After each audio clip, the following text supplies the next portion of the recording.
I told you I'd have an update on some injuries, and I'll kind of get started on that, and then we'll get into the game.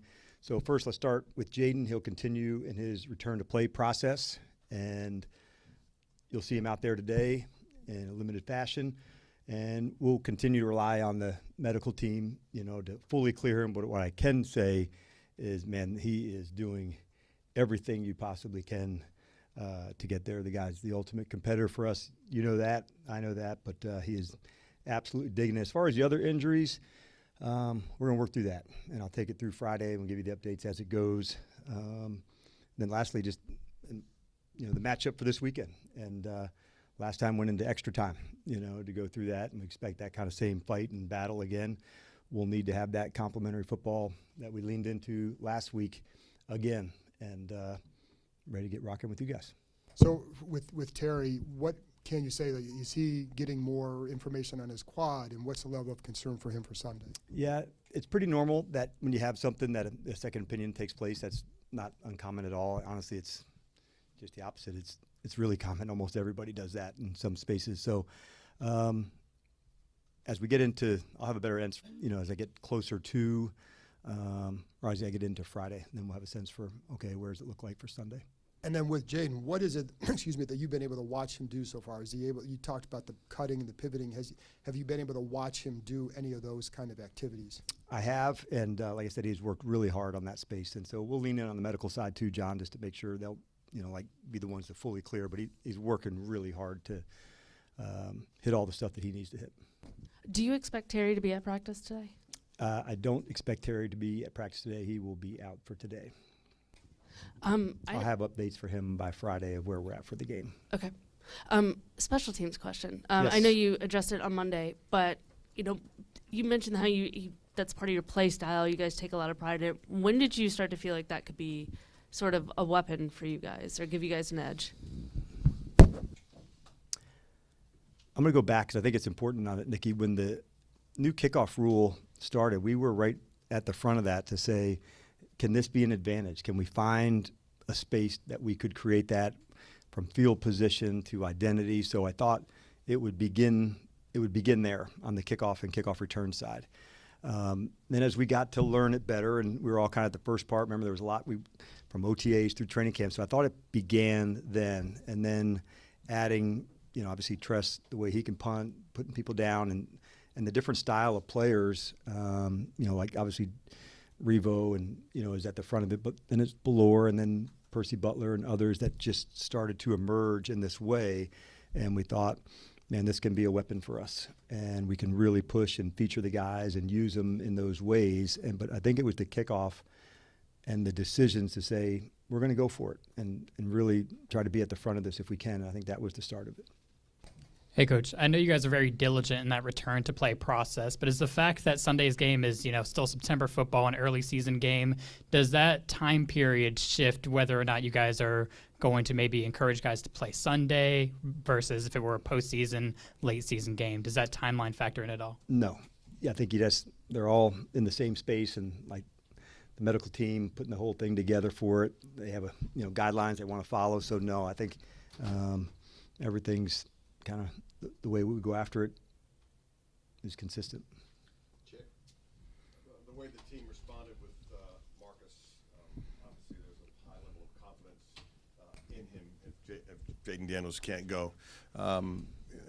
What was he able to give you, and did you learn anything about him, even though you knew a lot about him already? I don't know if I learned anything because of what I've seen, over the year and a half.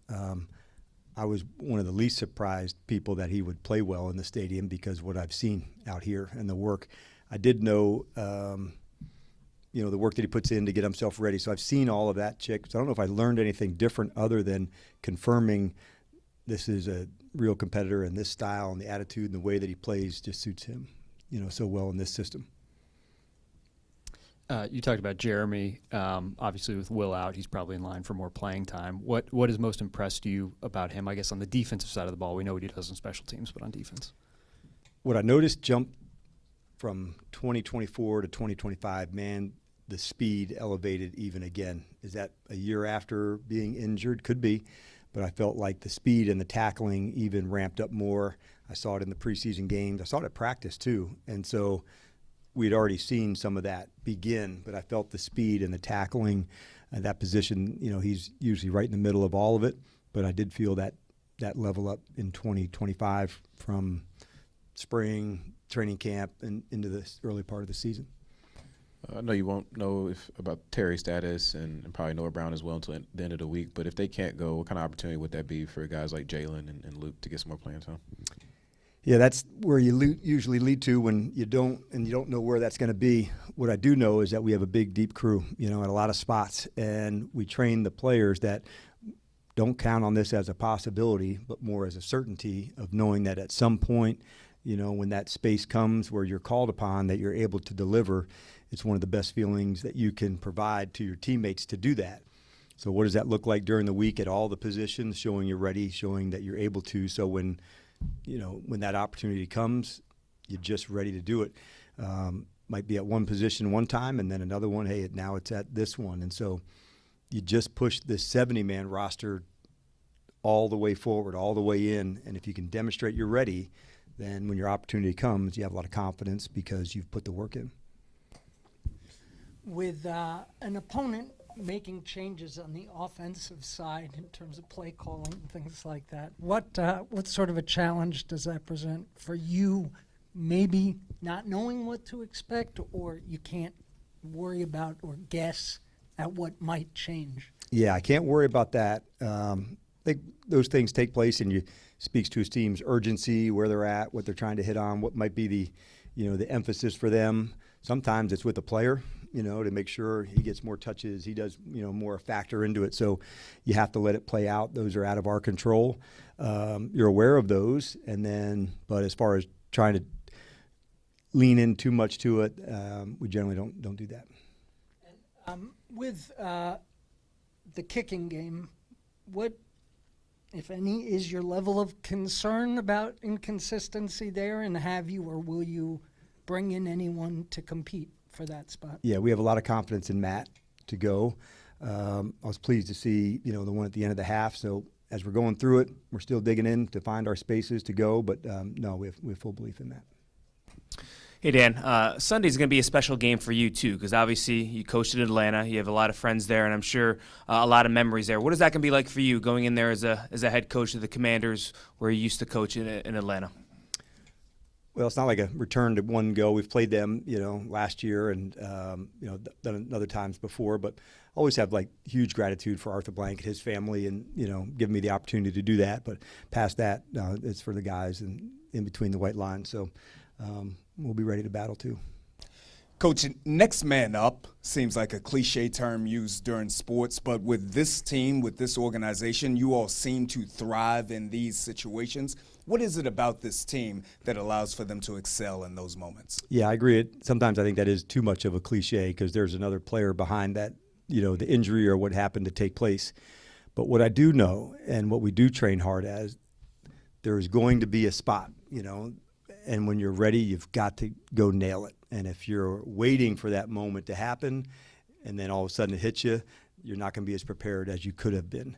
And so the way that we go about it is everybody gets reps at practice to make sure they're pushing it to see where we go. We're evaluating, pushing the skills. So if we can continue to get better, when that moment comes and the opportunity is called upon, man, you're ready to deliver. So the competition helps that. We do some at each practice, just non-carded, non-scripted, offense versus defense, going to play, and that keeps a player sharp. They know they got to react, they got to make the plays and make the calls. But having all 70 in our mindset, that's a big part of who we are and how we do it, knowing there's going to be adversity. I think early on in my career, coach, you want this to happen, then this to happen, this to happen. Then you learn later, man, sometimes that plan isn't there. This is how you have to go win the game, and that could be due to injury, them playing a different way. And so if you think in those ways, man, be able to adjust, and when that time comes, you go let it rip, and you have to have confidence in the people to do that, and we do. Running tight on time, we'll take three more.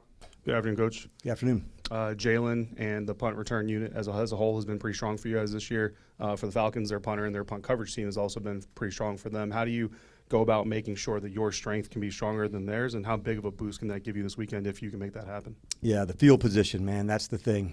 Can you find ways to get a long return, find ways that's, could be a first down, could be 2 first downs in terms of the field position. So finding your spaces, when they're trying to flip the field and somebody, not just Atlanta, but anybody kicks it deep, that's when you have a chance, because usually the long returns don't come, when you're, on a plus 50 punt. Those are the ones that you have your chance and you got to go.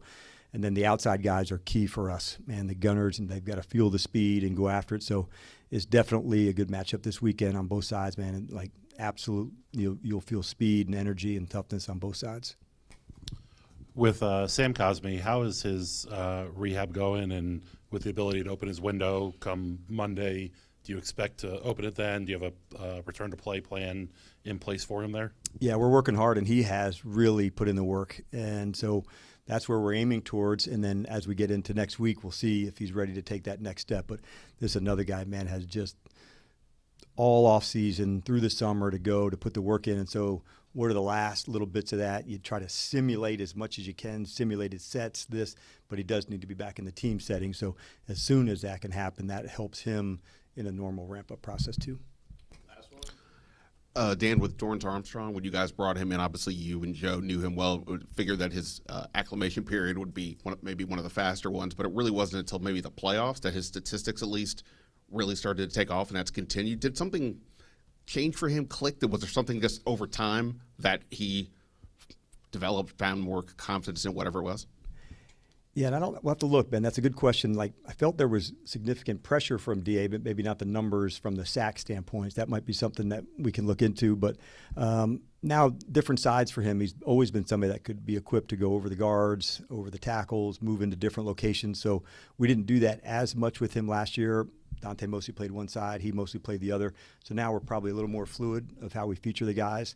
But I think converting from a pressure into a sack, obviously that's a big deal. And I don't know, but I felt like the pressures were higher, even though maybe the sack numbers weren't as high. So that might be one thing that he's able to finish more so far. All right, thanks, Coach. All right, thank you, everybody.